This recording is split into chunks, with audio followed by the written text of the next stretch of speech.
North Korea's launch of a missile over Japan was a prelude to more military operations directed at the American territory of Guam. The country's state-run Korean Central News Agency reported leader Kim Jong-un presided over the dawn launch Tuesday of the ultra-modern rocket systems, the first missile ever fired from the capital Pyongyang. North Korean officials told CNN in Pyongyang that Kim was very satisfied with the performance of the missile. The intermediate-range missiles, identified by the North Koreans as the Hwasong-12, flew over Japan, further fueling tensions between North Korea and the United States and its allies, Japan and South Korea. According to a statement from the U.S. Missile Defense Agency, on early Wednesday, the U.S. conducted a test intercept of a medium-range ballistic missile off the coast of Hawaii. A U.S. official told CNN the test was planned for a long time before North Korea's launch. State media said that the North Korea launch was the first step of the military operation of the North Korean military in the Pacific and a meaningful prelude to containing Guam. Guam Governor's Office said that in a statement there is no change in the island's threat level.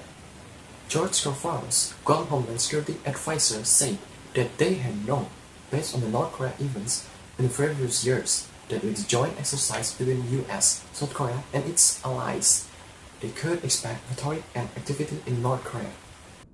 South Korean President Moon Jae-in and Japanese Prime Minister Shinzo Abe both now believe that the pressure on North Korea should be raised to its limits so that North Korea would voluntarily come to the table for dialogue. The two also agreed that the United Nations Security Council should enact more detailed and effective sanctions against North Korea. The new round of sanctions against Pyongyang were unanimously approved by the Security Council earlier this month.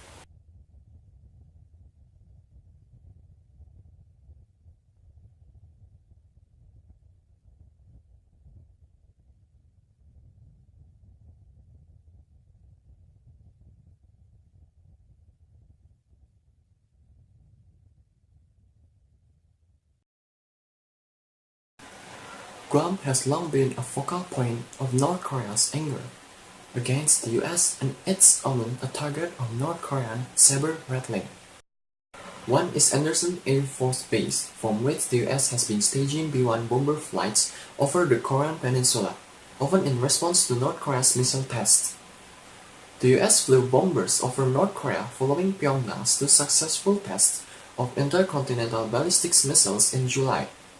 Following Wednesday's missiles interception test, MDA Director Sam Reeves said that the US would continue developing ballistic missile defense technologies to stay ahead of the threat as it evolves. Tuesday's missiles was fired just before 6 a.m. Japan time, Monday 5 p.m. ET. The launch set off emergency sirens in northern Japan, triggering the text message that warned residents to seek cover. A statement from the Pentagon said that the launch had occurred in vicinity of Senan Air Base, North Korea, and had flown east. The ballistic missile had overflown the territory of northern Japan before landing in the Pacific Ocean approximately 500 nautical miles east of Japan. It was the fourth missile North Korea fired in 4 days. Pyongyang tested 3 short-range ballistic missiles, one of which failed, from Gangwon province that landed in the water of the Korean peninsula. Kim Jong-un's regime regularly fired missiles into the sea between its own territory and Japan. However, this is the first North Korean ballistic missile to ever fly over the country. Though there is a political aspect to these launches, as much the international community sees them as a provocation North Korea conducts them in order to perfect its missile technology. The launch drew a strong rebuke from US President Donald Trump, who again warned that all options are on the table.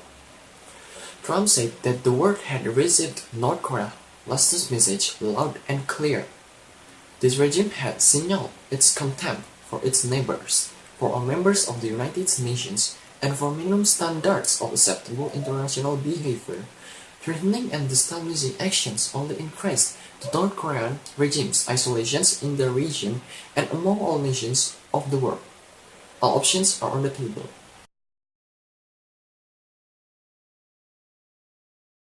The global community also swiftly condemned the launch as violation of international law.